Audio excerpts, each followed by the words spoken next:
Hey everybody, Brett from AstartesGaming here, back with another Ghost Recon Wildlands character creation tutorial video. In the last video, we made an operative from the Taiwanese Special Forces.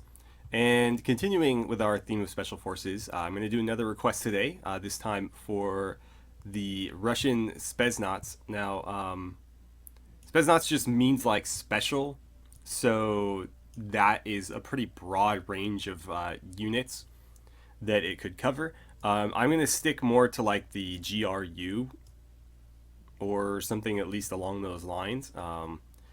Now, this is going to be kind of a difficult one because the camouflages in this game are all, for the most part, American or generic. So we're not going to have any Russian camouflage in here, but we're going to do our best to make do with what we have. Obviously, probably going to stick mostly to solid colors rather than camouflages for that reason, but there are a couple of camouflages in here that the GRU has been seen to use, so we might throw those in there. So the first thing that we're going to do is, of course, get rid of this mask and maybe a few of the other, well, he doesn't really have any other headgear stuff on, so I guess we can just leave it at that. But in the clothing, we've got a couple of options as far as the jackets are concerned. The light hunting jacket is actually a good option, especially if you're not interested in doing camouflage. I would do this in coyote brown, or you could do it in olive drab. Either one of these, depending if you want to go for a brown or green look, would work. Alternatively, if you want to go with camouflage, then the fleece jacket is pretty much your only option. So we'll go with the fleece jacket. You know, it's cold in Russia. And so same colors here, coyote brown or olive drab. Now, you can also find pictures of the Russian Spetsnaz GRU wearing things like ATACs or even sometimes multicam. So camouflages like that would work. Obviously, there are other camouflages like I think Surpat that would be more appropriate, but those are not in this game. So you'll have to kind of make do with what you've got. I think for this one, we're going to go with Coyote Brown. All right. And then for the vest, pretty much anything from the Molly vest here to the IBA will work. So any one of these four. If you're doing like a close combat, maybe like a breaching team, you could do the heavy IBA. But I think in the open field, it looks a bit ridiculous to me. So I'm going to go with, let's say... I like the VTAC. I don't like the, this is just personal preference, I don't like the side paneling on the TacTech one, so I usually go with this one. But the Molly vest looks good too. Actually, let's throw that one on there. And as far as colors go, we'll probably stick to Coyote Brown here as well. Now cargo pants, or pants, excuse me. We are going to be using cargo pants. However, you can find pictures of, you know, GRU operatives wearing these cryoprecision pants in multicam. So this could be an option. I've actually found pictures of guys in this exact outfit with like a brown shirt and then multicam pants. So you could definitely rock this. You could even just, you know, get rid of the camouflage if you don't think it looks right. So you could do something like this right here. And that's not bad. I think that the cargo pants with the knee pads looks a little bit more appropriate, so I'm going to go with those. But, you know, take your pick. These are Special Forces operators, so they can, you know, wear a very wide variety of uniforms. You really can't go wrong in that case. So, you know, do whatever you think looks best. And as far as boots go, we're going to go with the hiking shoes in black. But anything here other than, I think, probably the work boots would be fine. Let's make them a bit, well, I guess it doesn't matter. They all look the same anyways. Okay, so there's the uniform. Now let's jump into the accessories. I think the most important one here is going to be the balaclava. Now, one hole or two, you can pretty much take your pick here. I think if you're going to go with any sort of eyewear, the one hole looks better. If not, the two. I'm going to go with one, and we're going to color it black. And then this is optional, but you can throw on a helmet here. If you're going to do a helmet, I would do the fast ballistic helmet.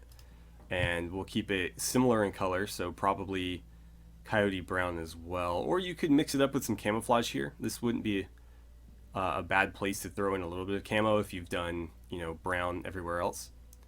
As far as which camouflage, I really like the Cryptek Highlander, but I don't think that that's very authentic. I don't know that I've ever seen them use that in photographs. So maybe the ATAX AU, that looks pretty good as far as like the color palette's concerned. So I'll throw that on there just so there's a little bit of, you know, a little bit of camouflage mixed in here with the solid colors. Alternatively, you could throw on like a beanie if you're going for like a more of a snow look or something. Of course, he's wearing brown, so that wouldn't be a great uniform for the snow. But yeah, so either the helmet or beanie, completely optional. You could just go with the balaclava and leave it at that. And then if you're going with the helmet, I like the ESS goggles here, and I would do them in probably either sandstone, coyote brown, or just black. Coyote brown looks like dark gray in this case. I'm just going to use it, but any one of those will work. Again, if you're not doing the helmet, I would maybe switch things up here and do like some sunglasses instead. You could still do the goggles. I think they'd look a bit strange without the helmet though. And then as far as headsets, if you're doing the helmet, I really like the look of headsets with the helmet. If not, it's sort of your preference. Personally, with this helmet, I like headset C, and I usually do it in a lighter color. I like to try to match the color of these side rails, and since they're almost like a very, very light khaki color, I try to match it with the headset. And as far as gloves go, if you're doing fleece, I think, at least in my personal opinion, that the Nomex gloves are the only gloves that don't look weird with the fleece jacket. The rest of them sit kind of awkwardly on the sleeves, like this one here. The Kevlar gloves aren't so bad, but to me the Nomex look the best, and I would probably do these in either black or maybe sandstone's a bit too close to the color of the jacket, so I would probably go with neutral or black. In this case, I'll do black. And then as far as the backpack's concerned, you can pretty much do whatever you want here. I haven't decided on a thumbnail for this, at least at the time of recording this, so one of the pictures I'm thinking of using for the thumbnail, he's got a pretty heavy pack on. So maybe something like this, and either coyote brown. Sandstone might be closer to the color of the vest because the colorations on some of these items are a bit off, but something like that. And then in terms of patches, if you have unlocked the Russian flag patch, then obviously this is where you would use it. Since I personally haven't, I would go with just something generic like a skull. So I'll use this orange one just for a little bit of color. And so there is one potential option for the GRU operative. So I'm just going to jump in here and get rid of some of the accessories and show you what you could do otherwise. So, no, we want to leave that. You could go without the helmet, and if you do that, I think the headset looks a bit weird. So I would either get rid of the headset or maybe use headset 1 because it's a little bit lower profile. But personally, I think without it, without the helmet, that is, I would just go with the earpiece. And then obviously without the helmet, as I mentioned before, I prefer like sunglasses or something to the goggles. Or you could just go with nothing. That's, you know, that's perfectly fine as well. I just think that they look a bit strange. I mean, not necessarily. They still look fine. They just stick out awfully far without the helmet. So, honestly, I think nothing looks pretty good there. So you could do that. What else could you throw in there? You could go to body details and actually do some facial paint underneath there. So you could do like Screaming Eagle, for example, and then with that over it, it would, you know, have the darker face. So you got options like that. And I think that's pretty much it.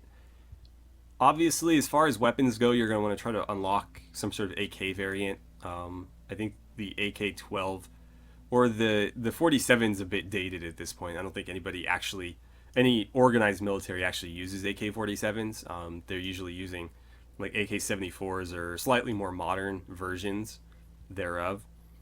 But Yeah, so this is my best attempt at a Russian Spetsnaz GRU operative. Obviously, with more camouflage options and things like that, I could probably get a little bit closer, but I don't think this looks too bad. And then, of course, depending on the situation, you can, of course, throw helmets on there, beanies, whatever you want to do, or maybe change the color palette up. You could go with like a drab color in more like forested area, or you could basically just throw a bunch of like white and gray on here if you're in like one of the snowy areas. But yeah, so there you have it. Hopefully, you guys enjoyed that and found it either useful or helpful or informative. And I thank you very much for watching, and I will see you back here for my next video.